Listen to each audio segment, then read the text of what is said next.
pour un dimanche 14 février. Ne trouvez-vous pas? L'occasion jamais, quand même. Et puis, dans le calendrier liturgique traditionnel, ce 14 février est aussi le dernier dimanche avant le début du carême. Dernier dimanche qui vient clore le temps de l'épiphanie. Épiphanie, mot grec qui veut dire manifestation, car ce temps qui va de Noël à aujourd'hui est celui qui nous rappelle les grandes manifestations de l'homme de Nazareth au monde. Et dans l'Église primitive, celle des 3 premiers siècles, ce texte des noces de Cana venait clore le cycle des épiphanies, que sont les récits de la Nativité, la présentation de Jésus au temple, son baptême, sa transfiguration, et donc notre texte des noces de Cana. 2 raisons donc pour écouter ce texte et y réfléchir ensemble ce matin. Récit au cœur duquel résonne un étonnement. Mais toi, tu as gardé le bon vin jusqu'à maintenant. Admirable parole qui, chez Jean, inaugure la réception du ministère de Jésus et qui fait d'un repas de noces le premier signe de l'évangile de la bonne nouvelle. Car ne nous y trompons pas, cette histoire n'est pas anecdotique, elle est capitale. Le 4e évangile fait de ce récit des noces de Cana le premier signe du ministère public de Jésus. C'est comme l'ouverture d'un opéra, ce qui va donner la clé, la note à toute la suite. Et quelle est cette note donc? La fête, la noce, l'eau changée en vin et du meilleur qui plus est. Pourtant, je mesure aussi combien ce texte peut peut-être sembler inaudible pour certains d'entre vous. Je pense par exemple à ceux que l'alcool a piégés et qui se sont retrouvés dépendants. Comment entendre dans ce texte une bonne nouvelle? Je pense aussi à tous ceux que l'amour a brisés, à tous ces rescapés de l'amour bafoué, trahi, ou ceux mêmes qui n'ont jamais été en couple. Comment entendre une bonne nouvelle derrière ce texte? Et puis, bien sûr, je pense à tous ces endeuillés qui sont tellement dans la nuit qu'ils n'en supportent plus l'idée même de la lumière. Alors la fête, c'est pas le moment. Et pourtant, ce texte est là, qui nous résiste. Et pourtant, si dans ce texte, il nous était donné d'entendre battre le cœur même de l'Évangile. Et pourtant, si ce texte était là, justement, pour parler à ceux-là même qui s'en sentent exclus. Bien sûr, une fois encore, il importe de ne pas prendre le récit au pied de la lettre, mais bien d'en saisir le sens profond, le sens symbolique, le sens existentiel. Alors essayons. Tout d'abord, ce récit vient se poser en rupture devant cette image d'un Dieu austère, sévère, grincheux, devant lequel seule l'austérité saurait être la juste réponse. Ici, pas de rigueur, fût-elle protestante, fût-elle huguenote, mais un Dieu pour la fête, un Dieu qui nous appelle à la fête de la vie, par-delà nos masques, une vie en abondance. Même évangile de Jean qui dira au chapitre 10, « Je suis venu pour que les hommes aient la vie », et qu'il l'ait en abondance. Un Dieu qui dit oui à l'homme. Car la bonne nouvelle de Jésus-Christ, c'est bien d'abord et avant tout ce oui que Dieu dit à l'homme. Ce oui de Dieu, justement, n'est pas pour ceux qui le mériteraient, mais pour ceux qui s'en sentent désespérément indignes, les dépendants, les endeuillés, les esseulés. Oui, pour eux aussi, pour eux d'abord, la bonne nouvelle de l'Évangile. Pour eux d'abord, la promesse d'un autrement possible. Mais revenons au texte. Il n'y a plus de vin. Et la fête est gâchée. Imaginez, ça a été préparé pendant des jours, des semaines, des mois. La noce du petit ou de la petite dernière. Tout le monde s'y est mis. Tout le monde est là. Et puis d'un coup, quelqu'un arrive, il n'y a pas de vin. Catastrophe. Mais vraie catastrophe. Davantage même, le vin, c'est le symbole de l'alliance et du mariage pour le peuple juif. Par exemple, les fiancés juifs, le jour de leurs épousailles, boivent l'un l'autre dans une même coupe de vin, après que la bénédiction sur celle-ci eût été prononcée. Mais voilà, il n'y a plus de vin. Plus même de bénédiction possible. Comme s'il n'y avait plus d'amour possible. Et cela fait parabole pour notre vie. Si souvent, en effet, dans nos existences, le vin de la vie, le vin de la fête, le vin de l'amour vient à manquer. Vous le savez, comme moi. Si souvent l'absurde, le tragique, le néant semble triompher, alors même que la fête ne faisait que commencer. Ainsi la fête serait-elle condamnée à toujours être gâchée? Nos vies seraient-elles condamnées au désespoir, à la désillusion? Comme je l'évoquais hier au temple de Clarensac, à l'occasion du service funèbre de notre frère Pierre Belon, serait-ce cela vivre? Aller de deuil en deuil, de larme en larme, d'arrachement en arrachement? Mais là, une parole survient, celle du maître qui nous renvoie à l'ouvrage, au boulot. Soyez serviteurs de la vie. Il y a déjà à remplir et un service à accomplir. Oui, il y a déjà à remplir pleine, bien pleine, en quantité industrielle. On a calculé que ça faisait plusieurs centaines de litres.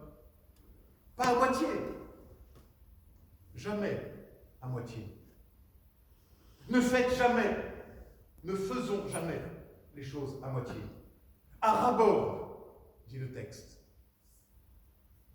Et c'est l'eau de toutes nos larmes qui vont, par la seule parole du Christ, transformer tout cela en vin de l'espérance.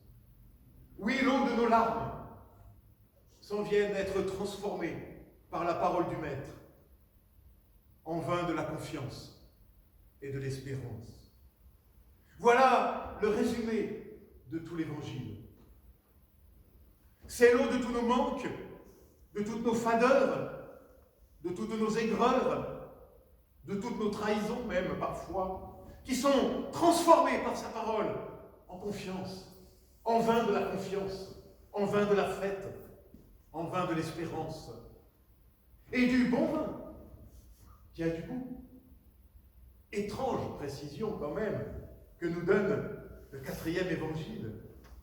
Mais n'est-ce pas cela finalement la bonne nouvelle, une vie rendue possible en abondance, à ras-bord, malgré les larmes et la souffrance, et qui vient redonner goût à nos vies, parfois un peu dégoûtées. Oui, l'évangile, c'est ce qui peut redonner goût à nos existences, celle à nos vies. Une vie qui a du goût, qui reprend goût, et bon goût. Voilà la promesse de l'Évangile. Pour toi, pour moi, pour nous. Mais au fait, comment cela a-t-il été rendu possible?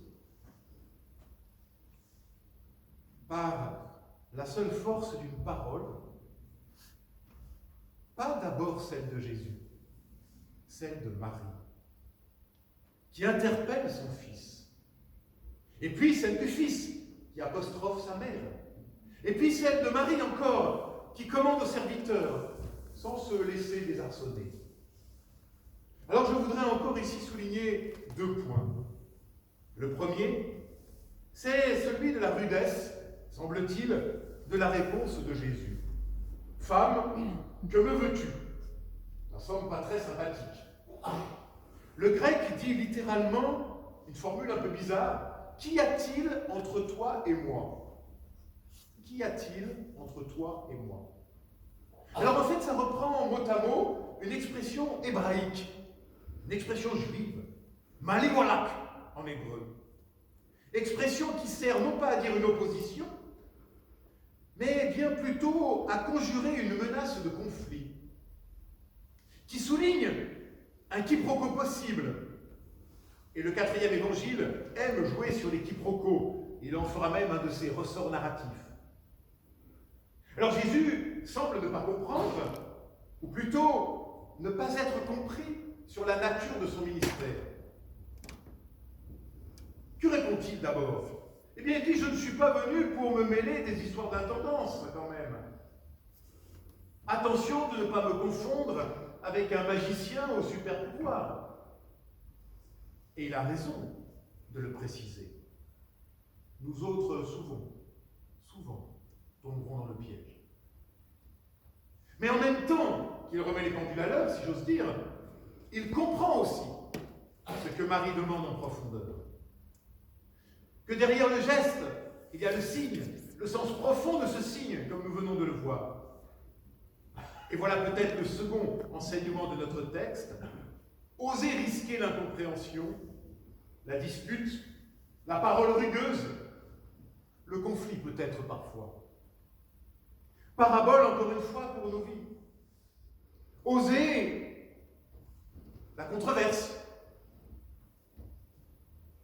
le désaccord, mais ne jamais briser le lien de la parole. Car c'est la parole qui nous fait vivre. Elle seule nourrit la rencontre et la relation possible. Parabole aussi pour les situations actuelles que nous traversons et que traverse notre pays. Échangeons des mots plutôt que des coups. Des mots pour éviter les coups. Le débat sans se lasser jamais. Mais saurons-nous trouver la force et le courage d'une parole vraie et d'une écoute authentique, par-delà les incompréhensions, les peurs et les contradictions de toutes sortes? Il y aura toujours des incompréhensions, même face au Christ donc. Peut-être d'ailleurs n'y a-t-il eu que cela pendant les 2000 ans de l'Église, des incompréhensions sur le Christ et sa parole. Et pourtant, cela n'a pas empêché l'Évangile de parvenir jusqu'à nous. Alors n'ayons pas peur. On a trop tendance, surtout dans nos milieux d'Église, à voir dans le désaccord l'échec d'une relation, d'une communication, alors que la dispute, la disputatio, comme on disait du temps de Luther ou de Calvin, est une des modalités fondamentales de la relation et d'une parole qui ose le dialogue, qui ose se dire jusque dans les incompréhensions, les peurs et les différences.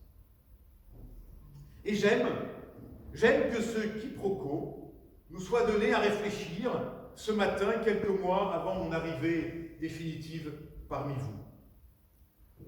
Oui, il va falloir remettre l'ouvrage sur le métier, renégocier des équilibres, évaluer, réévaluer les situations, chacun défendant son bout de gras, et ça sera bien normal.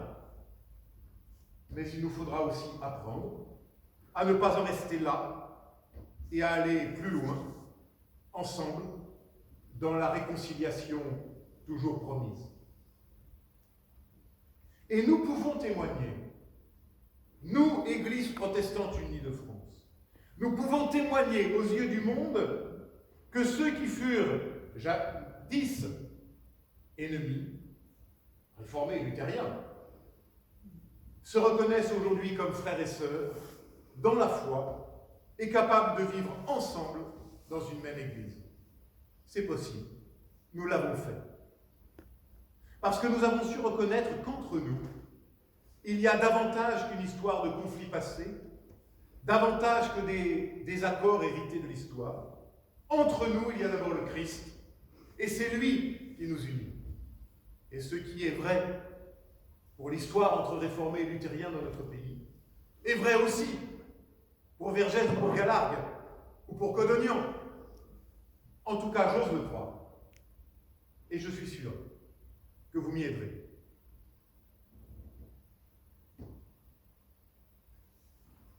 Et c'est ce que représente la seconde parole de Marie.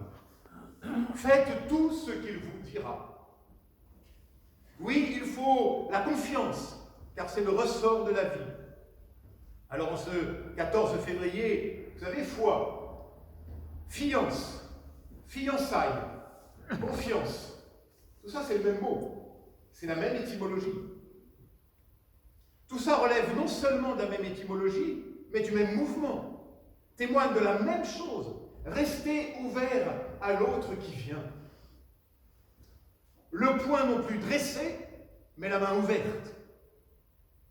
Oui, restez ouvert à celui qui vient.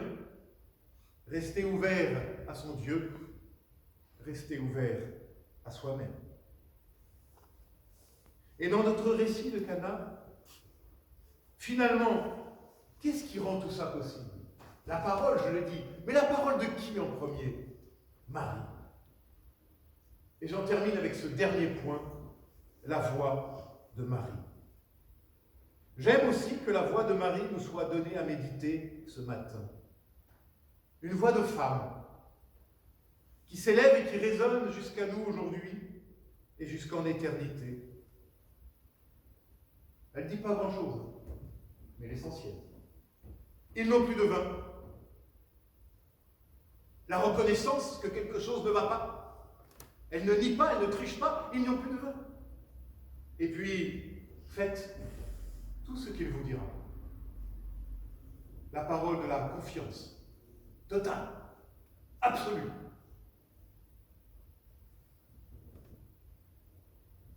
Et d'une certaine façon, Marie provoque même son fils à entrer dans le début de son ministère. Marie, pour moi, est la sœur aînée des croyants. Pas la mère de l'Église, hein, ça, il y a d'autres qui disent ça. Mais notre sœur aînée, dans la foi. L'image même du croyant. Le paradigme de tout croyant. Celle qui reçoit la parole, celle qui ose une parole en retour, et qui demeure dans cette parole, dans la confiance et dans l'espérance, fût-ce jusqu'au pied de la croix. Il n'est pas juste, et il n'est pas exact de dire que pour nous protestants, Marie ne compte pas, qu'elle ne représente rien et qu'on s'en fout. Non. Pour les réformateurs, Marie est l'exemple type de la foi. Elle est le modèle du croyant. Marie représente l'exemple type de la foi, le modèle du croyant. Alors, ma sœur, mon frère, j'aime à croire, encore, que de bons repas de paroisse nous attendent. Si, la crise sanitaire ne va pas durer éternellement, quand même. Hein, que des discussions animées aussi, sûrement, nous attendent. De bonnes bouteilles ouvertes aussi, je vous fais confiance. Mais surtout cette envie commune de faire et de vivre ce qui nous sera donné à fond, à ras-bord, dans l'étonnement et l'émerveillement. Et j'aime à croire que si parfois le vin de la vie et de l'amour semble s'affadir, ça arrive, qu'il se mêle aussi à l'eau de nos larmes, inéluctable, jusque dans nos vies les plus intimes, eh bien la voix de Marie résonnera et nous dira « Fais juste tout ce qu'il te dit ». Et nous pourrons entendre à nouveau la voix du ressuscité nous restaurer dans notre commune vocation désormais, Remplissez d'eau les jarres. Soyez serviteurs de la vie.